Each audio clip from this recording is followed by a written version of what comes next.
Hey, welcome everyone to the Los Gamal. We're going to do it in English today because of our special guest, Suleiman Hartzenberg, the newbie on the block. Suleiman, my man, thanks for your time and welcome to the show.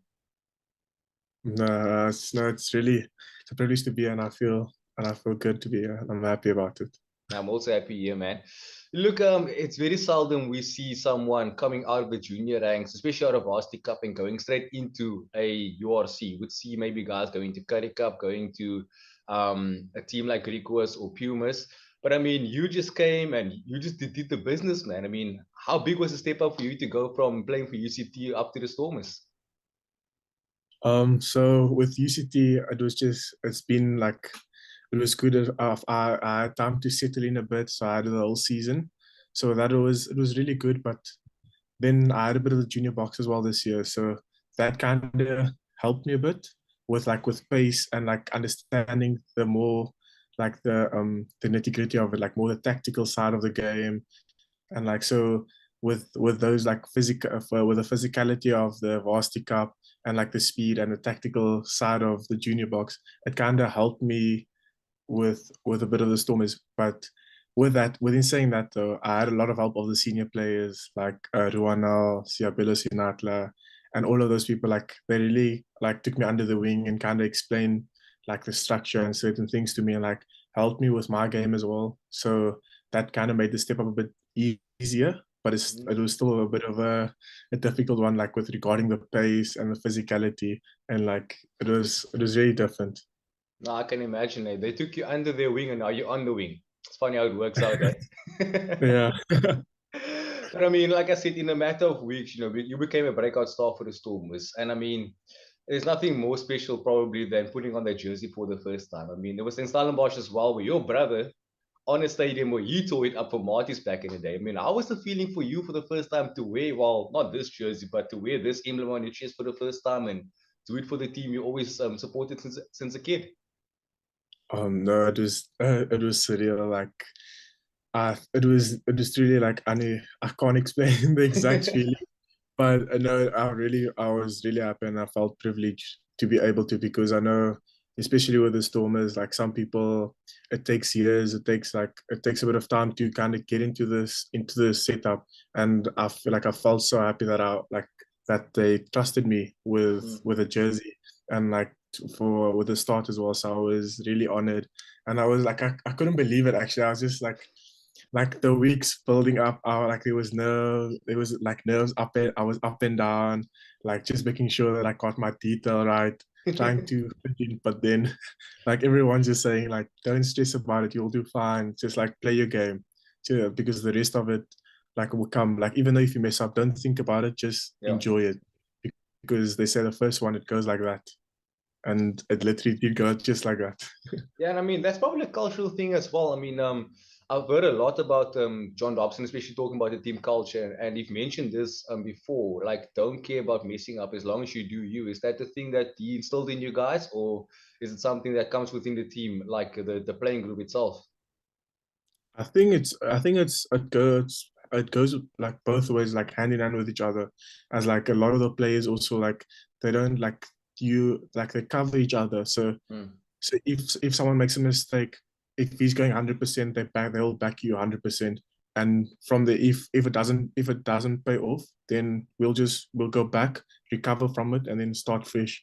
So it's nice because it doesn't limit you as a player, which Yeah. like so, because I know there's some players that's like, they're quite good like with the offload and stuff like that, so it kind of encourages you like to do those things instead of like kind of staying in your shell and like not going out, like instead of playing like a safe game, like just being conservative and not trying new things.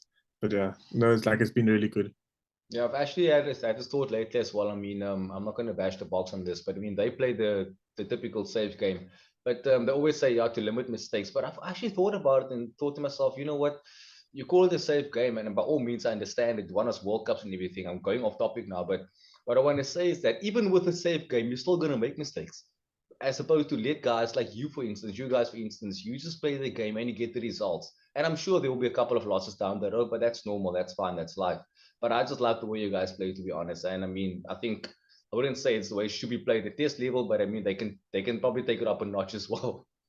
But in any case, look, a year ago, the Stormers went into the season. Total underdogs. No one gave them a chance. I think the odds of making the playoffs even was 88 to 1, let alone win the competition.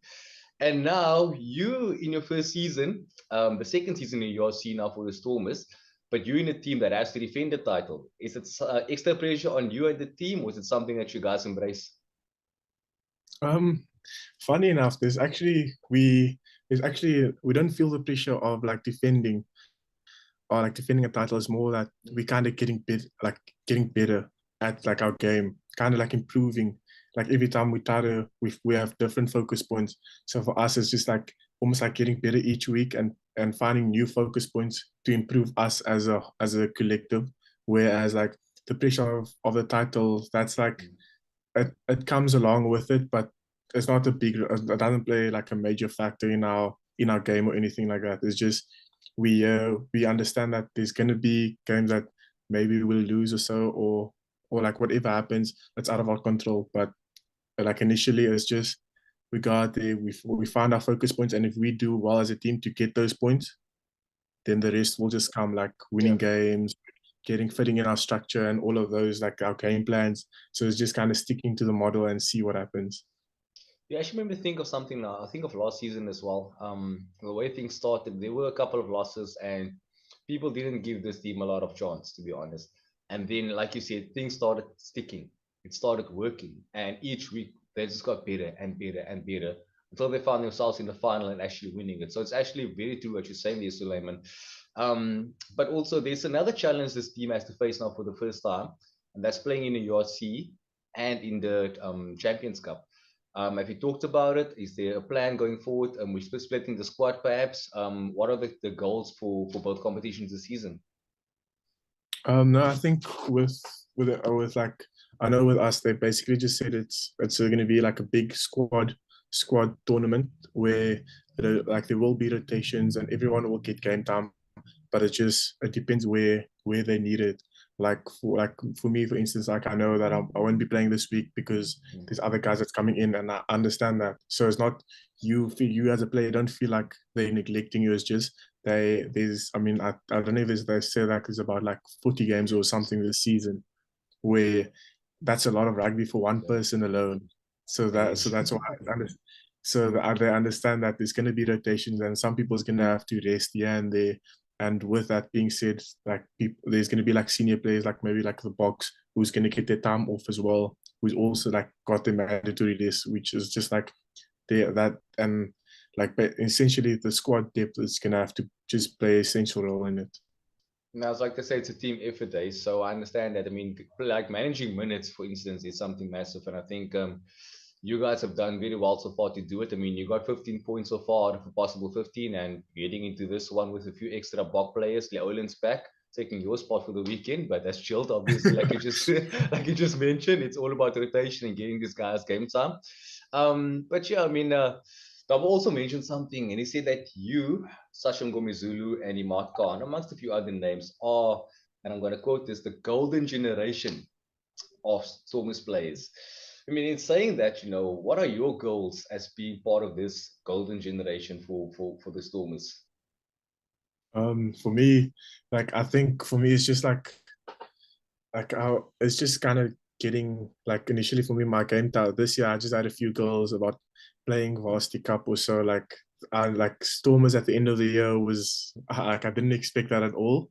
So then for me it was just like kind of going up and like trying to get better like each thing, trying to improve your skills and also like trying to just take knowledge from the older guys, the older players, and like kind of just see their perspective on the game and understand like defensive structures and kind of where I can improve my game because I know like with the URC there's it's completely different to I mean like Varsity Cup or it's under 20 where you like it's the smallest mistake or the smallest second could go like could cause you to be behind your poles or you could be under their poles. So it's just like kind of getting that timing right and kind of making sure that everything just flows.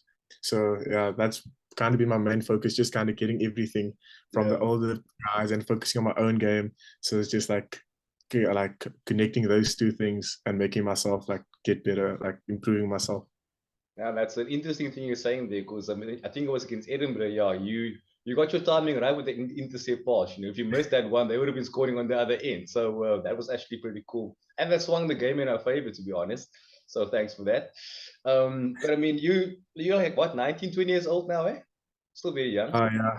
Yeah, I turned 19 this year. So you're 19, so you're pretty much a youngster still. But I mean, who are your current rugby heroes, and who are the ones you watch growing up as well? Geez. So I've the main ones are different. It's like at first it was my brothers. Like they are Mm. like they because I mean I got so many brothers and definitely like they were one of them. And then also like Sonny Bill Williams. I like that like because he was like the way he carried himself on the field and off the field. Like he was a very humble guy and you just see like Yeah. he had a great character as well. And then with my brothers it was like all of them had different experiences through rugby. So like if it was injuries, if it was like different unions and like the way they came through as well. So I've kind of learned different like because I've been like I've just heard different stories of them and kind of like their knowledge has been passed down to me. So I kind of just know these like the smallest like the smaller Mm. details to it as well. So that's like that. And it's also but it's also like in like with Scout Berger as well. Like he was one because like I used to like back in the day I actually used to play flank. So Ah, like okay. That's so interesting. that's yeah, so that's why like that's where I kind of also look up because like his game was also very different. As like he played both the physical and Mm. also a bit of offloading. But yeah, Well, I do so expect you now to make a couple of steals in the breakdown now going forward, eh? no, I'll try my best to. Or maybe back down in flanker when there's a yellow card at the forwards as well. You never know. But listen, I said I'm not going to keep you for too long. So just the last question. And like I said, you're still 19 years old, but there's obviously kids looking up to you now. What advice would you give to them going forward? Any bit of advice for the youngsters out there? For me, I think it's definitely don't give up. And I think what definitely plays a crucial role in in your own development is definitely like kind of winning the small mental battles as well, like setting small goals for you, even if that's maybe just like kind of focusing on one thing in training for today and then something new the next day, so that you kind of keep improving as a player. And it's also that don't like if you get an injury or something, don't let that like get you down or something like that, because there's going to be time and you never know, that might just happen for a reason, because later on you might get like a better outcome from that downtime. So yeah, and then also just like chase your dreams, like no matter what, don't give up. Like you never know, because what like then a different opportunity might just come at your feet, and then you see like a few weeks down the line. I mean, you could be playing wherever, like you could be playing Varsity Cup or like junior box or Stormers, because it's the smallest stage, like the smaller levels that kind of set you up for the big stage. Mm-hmm. Yeah, and then I also like I don't know, maybe just I've got this quote that I kind of go by as well. Like my brother and I, we have this quote. We say, "Don't be a victim of your circumstances, but a product of your choices." So basically, just like wherever you go, it doesn't matter the circumstances. It's your own choice. What you do will make the most of the opportunity that you get. So even if that's like, if you feel that maybe stopping rugby or go like furthering your studies or something like that, and then returning to rugby later could be beneficial for you in both ways, because then you will be returning to the game Yeah. again. Or if you just go the rugby route, like yeah, Everything will sort itself out at the end of the day. I think that's what it's all about, yeah. But yo, what a yeah. guy. Suleiman, my man, thanks so much for your time. I do appreciate it. And so good luck with the season. I know it's gonna be a super long one. But yeah, hopefully I'll see you guys in a couple of months again around June in the URC final again. It would be fun to see you again. So yeah, have a good season, good luck, and all the best, my man. Cheers. Thank you so much. Enjoy the rest of your day as well. Thanks, Cheers. man. Cheers.